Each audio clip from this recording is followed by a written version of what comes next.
Հայ, Բարձր սիրելի հայրենակիցներ, եթերում կրկին քաղաքական խաչմերուկն է եւ այսօր մեր հյուրն է Ամերիկայի Միացյալ Նահանգներից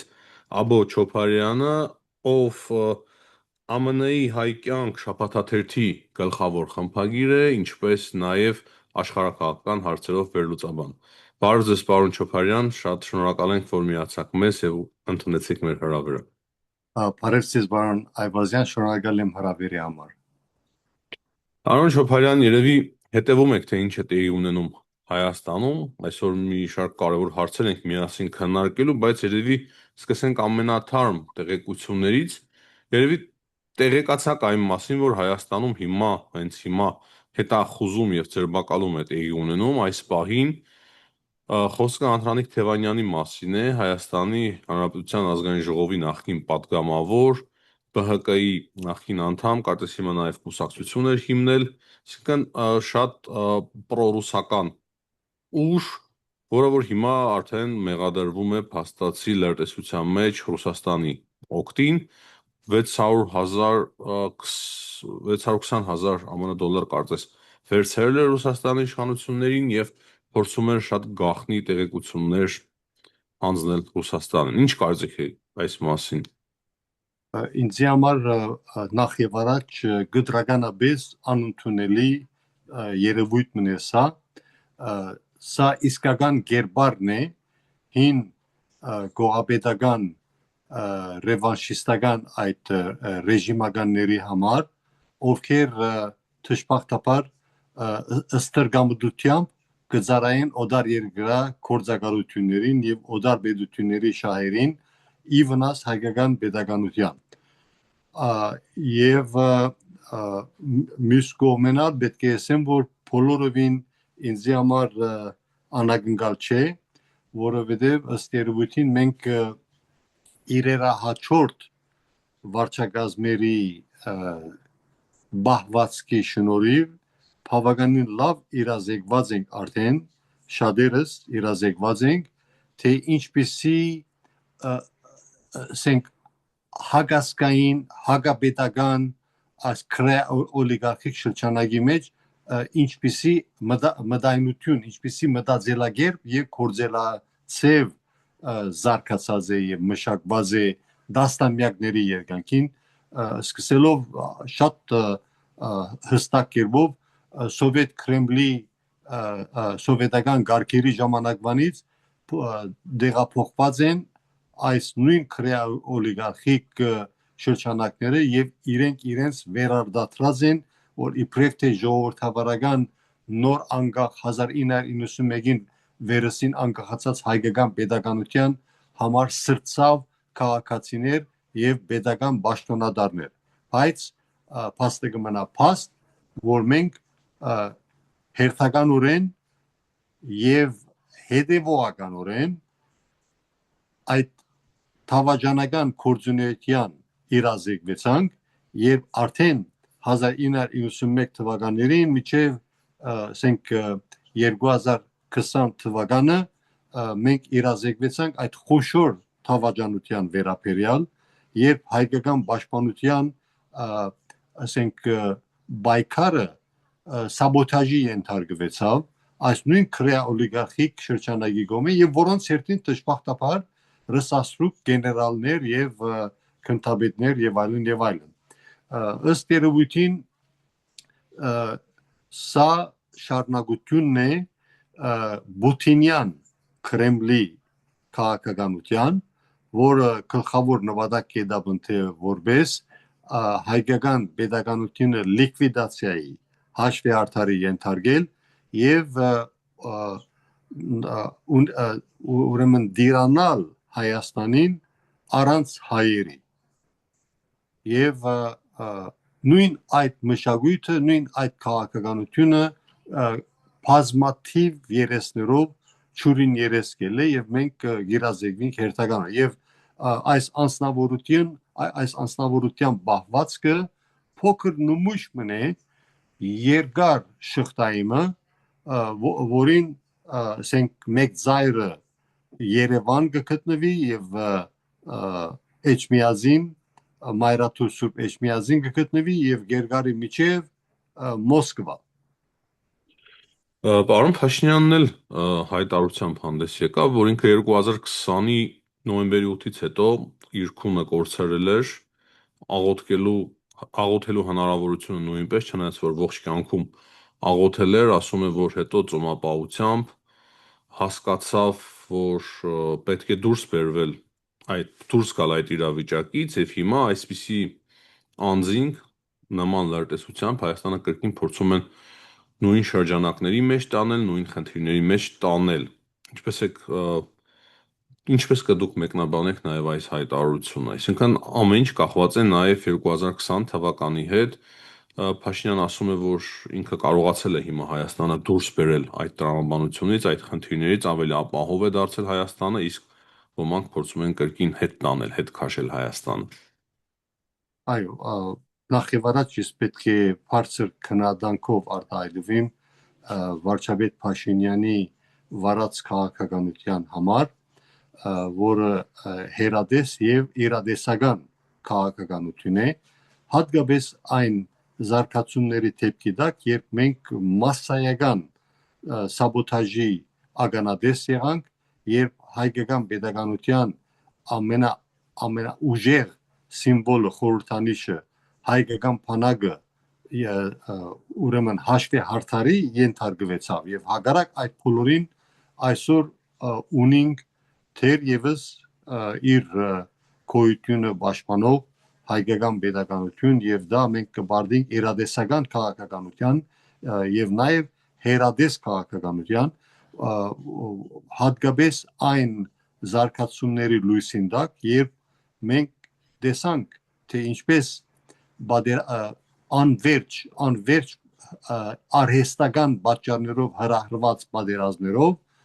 Հայաստանը քարտեզի վրայեն չնչելու քաղաքականության հետևանքները եւ մենք նաեւ շատ լավ գիտենք բարեփոխաբար մեր ժողովրդի մոտ հավաքական հիշողությունը բավականին առողջ մագարտակի վրա է մենք շատ լավ գիտենք 1989-94 թվականի Արցախյան առաջին ազդամարտի հաղթական ավարտով երբ հայկական կողմը շրընթալից հաղթանակ տարածեր եւ այդ հաղթանակը ոչ թե չկարողացան քաղաքական հաղթանակի վերածել, այլ հատուկեն Կրեմլի հիմա բանից դուրս գա որ Կրեմլի թրթումով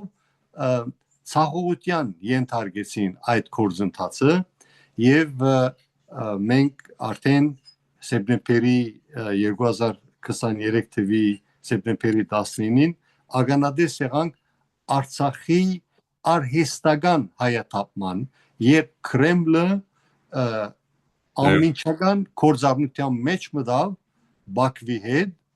եւ ամեն կերպ հայերու իրավունքը ոտնահարեց եւ հիմա այս նույն ռևանշիստները գաշխատին մեզ համոզել որ սա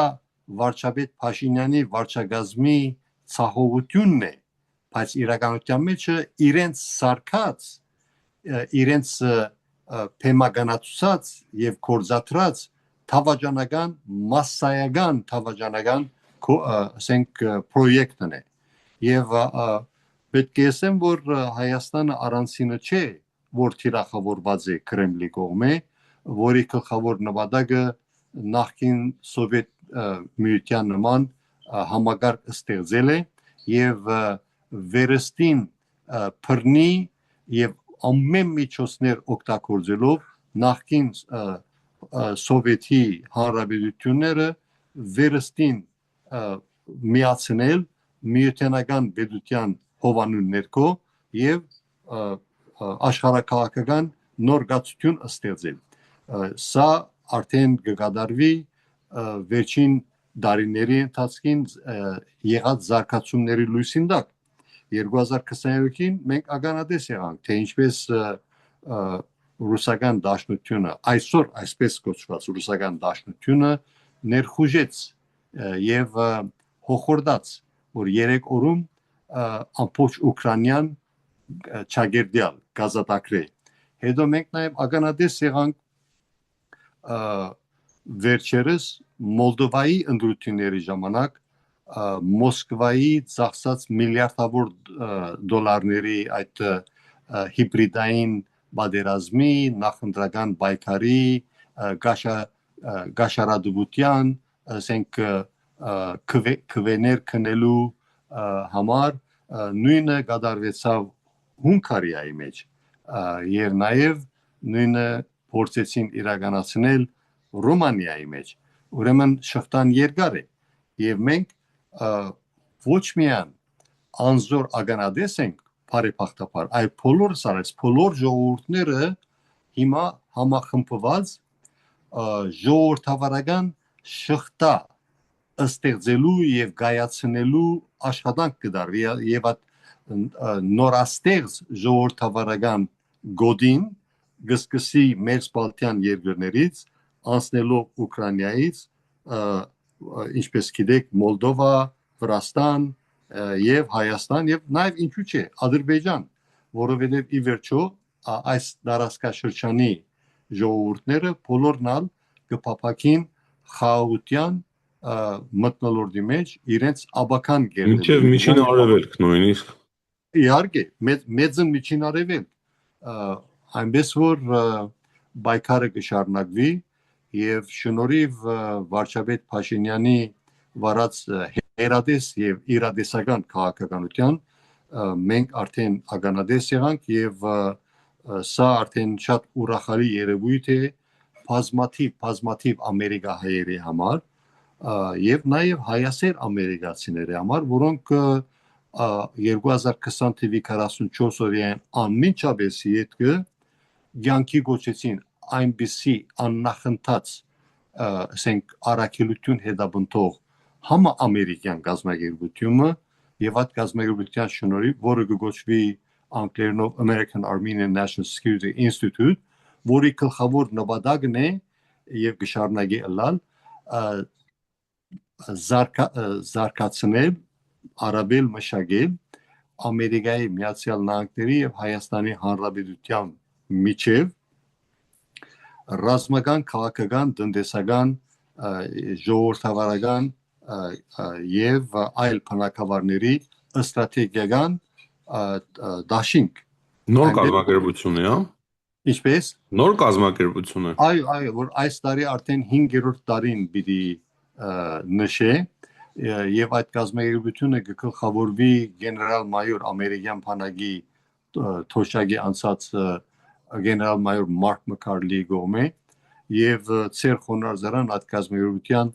փոխնահանգահն է եւ իմ նման բազմաթիվ ամերիկայեր այս ուղղությամբ հadoop աշխատանք կդանին եւ պետք է ասել որ մենք ուրախ ենք որ այդ ընդհանուր աշխատանքները արդեն եզրահանգվեցան թրիփով եւ թրիփենալ անտին բիդերտա իարգե եւ պետք է զարմանանք որ օրը կա եւ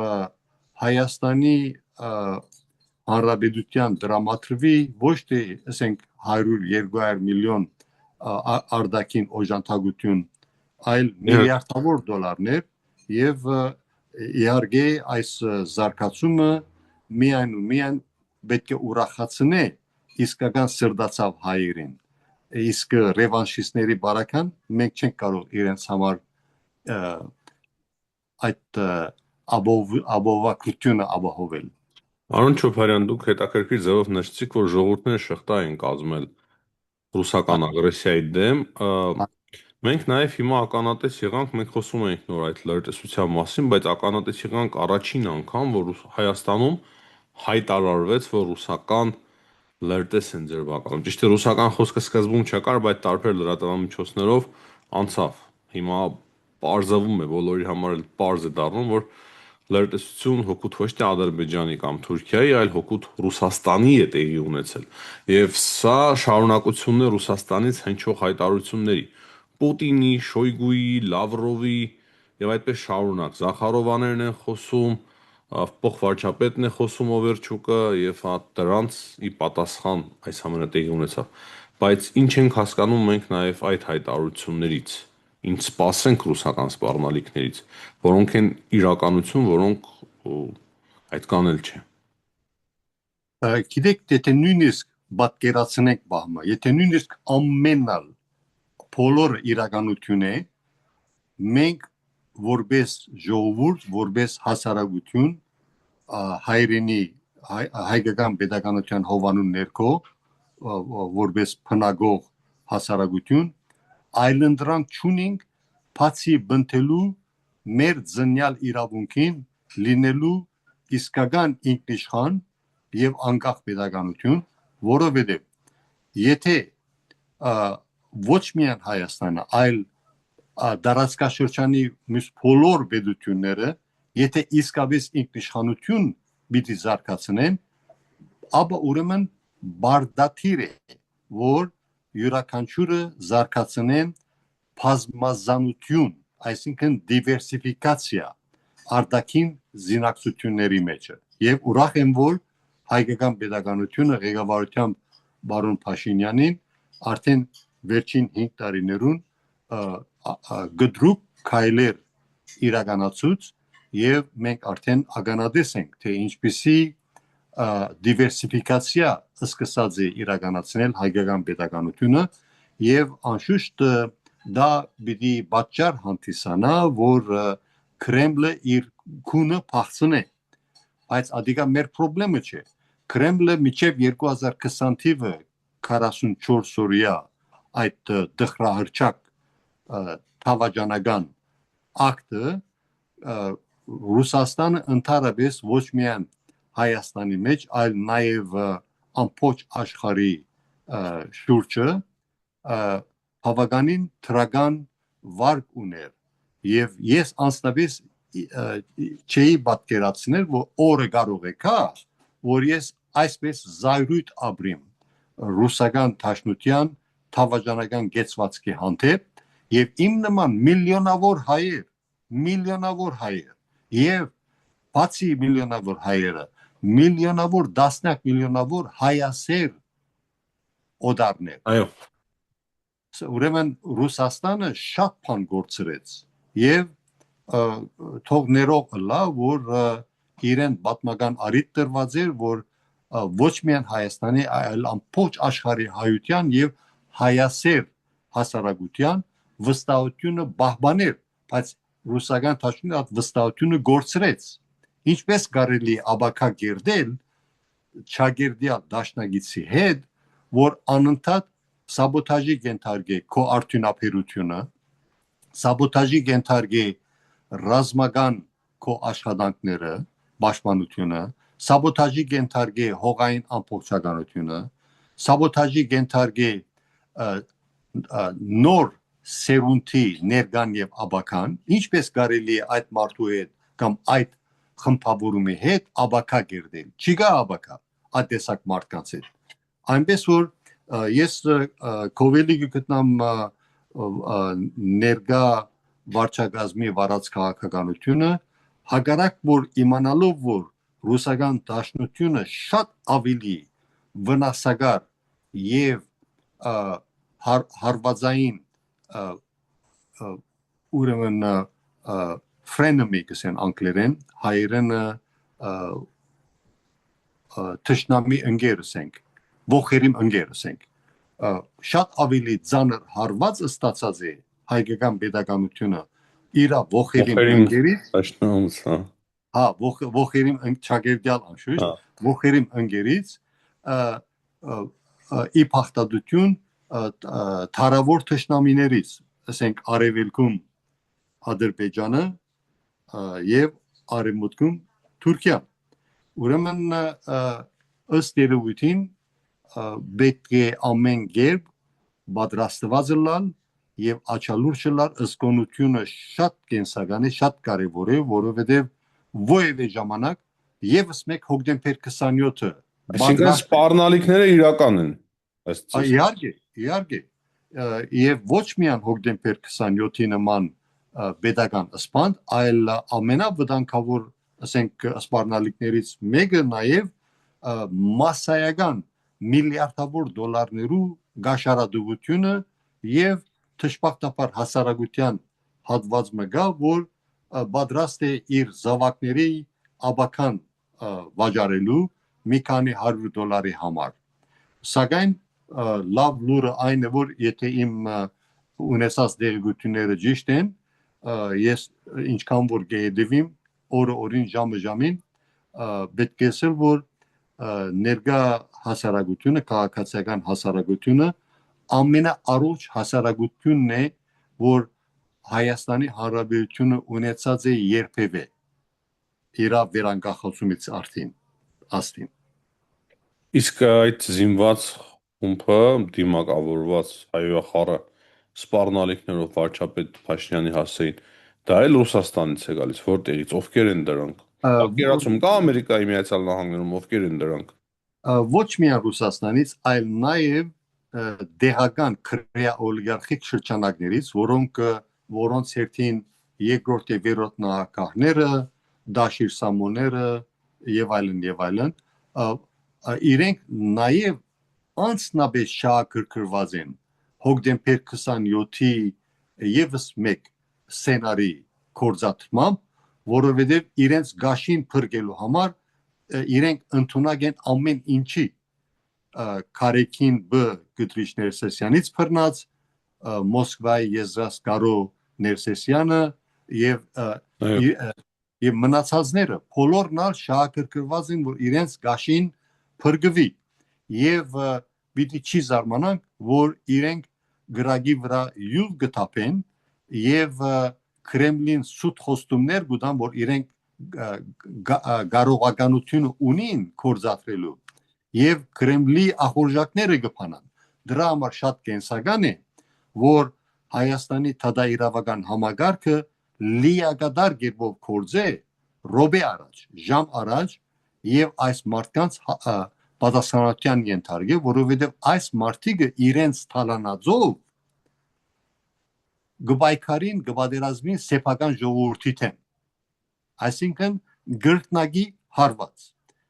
թալանած են արդյունաբերությունը շարքից դուրս բերած են, թալանած են պետական բյուջեն, թալանած են պաշտպանական բյուջեն, պաշտպանության բանակի բյուջեն եւ այդ թալանածը թշպախտապար գոկտակորձեն ընդեմ հայկական պետականության ինքնիշխանության, անկախության եւ պաշտպանության։ Ուրեմն թադաիրավական համագարքի ուսերին տրված է գրկնակի պատասխանատվություն, որ ռոբե առաջ այս բոլոր զիբիլները ուղարկվին բապմության աղբանոց։ Բայց դա չպետք է տեղի ունենա նախքան ընտրությունները։ Հիմա ընտրություններով իմ պատկերացումն եմ ասում, բոլորը միասին կարող է 20-25% ձայն հավաքել եւ անցնել խորհրդարան։ Իսկ մենք տեսնում ենք Փաշինյանի հայտարարությունները եւ դրանից բացի մենք տեսանք ինսայդեր պարբերականի հրապարակումները Ռուսաստանից փախած ռուսական կարևոր շատ լրատվական կենտրոն է, բացահայտումներ արեց, որ շատերը հաստատեցի ՖՍԲ-ի գործակալներ են, անուններով հստակ նշված էր այդ ընդդիմադիրներին, ու ինչ է կարծում, եթե իրենց թույլ տան ընտրություններում ինչ որ տոկոսներ հավաքել եւ թեկուզ որպես ընդդիմություն մտնել արդեն խորհրդարան, հնարավոր է արդյոք դրանից հետո ինչ որ գործողություններ իրականացնել։ Դե նախքան ընտրությունները, քանի որ ամեն օրվա ռեժիմով մենք նաեւ ստանում ենք ընտրակաշառքների մասին տեղեկություններ, պետք է նախքան ընտրությունները գործողությունների դիմեն։ Абսուրդ բան է, որ քաղաքական կուսակցությունը կամ դաշինքը գաշարադուտուն կորզատրե եւ ամբադիժ մնա։ Պետք է ռոբեական այդ դաշինքը կամ կուսակցությունը, որ գսպաղվի գաշարադուտությամբ ընտրագաշարք բաժանելով, պետք է այդ ուժը ամիջապես չեղարկվի որպես քրանցված տեխնազու եւ այդ քաղաքական ուժը կամ ովևէ անհատ տեխնազու կամ դաշինքի մագարտակով խմբավորում տեխնազուների պետք է ամիջապես disqualified լան, այսինքն իրենց որակավորումը պետք է գործնեն, որովհետեւ սա նորմալ բան է եւ որ մեկը աբորինի կորզունեություն գվարի քաղաքական դաշտերս, այդ ուժը դեր չունի ներքաղաքական դաշտում։ Դրա համար պետք է ամիջապես պատասխանատվության ենթարկվի, որովհետեւ մենք ունենանք առողջ ներքաղաքական դաշտ եւ առավել եւս գարիք չկա սպասելու որ ընդրությունները կատարվին հետո նոր փողոքենք ընդրակաշարքի վերաբերյալ պետք է հիմա ամիջապես եւ ես գոբելի կգտնամ որ Թադայրավական համագարկը եւ իրավաբան մարմինները սկսած են մի քիչ աշխուժանալ, բայց պետք է ավելի արագացնել եւ ավելի ուժեղացնել այդ տիպի կորձունեությունը։ Պարոն Չոփարյան, քանի որ դուք որպես հայկյան, ամերիկյան թերթի շաբաթաթերթի գլխավոր խմբագիր նաև զբաղվում եք աշխարհաքաղաքական վերլուծություններով, որն է ձեր տեսակետը նաև Իրանի մասով։ Հիմա կարծես թե երկրորդ փուլը կարող է սկսվել ամերիկա-իրանական, իսրայելա-իրանական պատերազմի։ Ինչ իրավիճակի գտնվում եւ ինչպես կարող է այս ամենը հանգուցալուծվել։ Հայաստանին նաեւ ինչ վտանգներ են սպառնում։ Այո, Ամերիկայի մեջ երկու հզոր շարժում կա։ Մի կողմը հոգուտ պատերազմի, մյուս կողմը ընդեմ հագարակ գգանքնի Իրանի թեմ պատերազմի, բայց սա բավականին դժվար աշխարհաքաղաքական իրադարձություն է, որ պետք է բոլորս աչալուր եւ սկոնալանք, որովհետեւ այդ կողմը, որ պատերազմի կողմնակից է, նաեւ գեդաբնթե Իրանի մասնադումը եւ Իրանի մասնադումը երևակայելի հետևանքներ կարող է ստեղծել ամբողջ տարածքաշրջանի համար եւ այդ երկիրները, որոնք կբայքարին, ինչպես որ քիչ առաջ նշեցի, ժողովրդավարական շղթայի կամ գոդի մաս կազմող երկիրները պետք է ամեն կերպ համագործակցին, որբեսի Իրանի մասնատման համար առաջ քշվող քաղաքականությունը չիրականացվի եւ ամեն կերպ գացությունը մնա կառավարելի։ Շատ շնորհակալ ենք այսօրվա զրույցի համար, պարոն Չոփարյան։ Ես եմ շնորհակալ։ Իմ մաղթանքն է եւ իմ նման բազմաթիվ ամերիկայերի մաղթանքն է, որ մեր հայրենի ժողովուրդը հունիսի 7-ի համապետական ընտրություններին կգադարի ճիշտ ընտրություն հոգուտ հայկական պետականության, ինքնիշխանության, անկախության, պաշտպանության, հզոր տնտեսության եւ ոչ թե հոգուտ Հայաստանը վերածելու ռուսական գուբերնիայի զայրաքաղարի։ Շնորհակալ ենք, հաջողություն։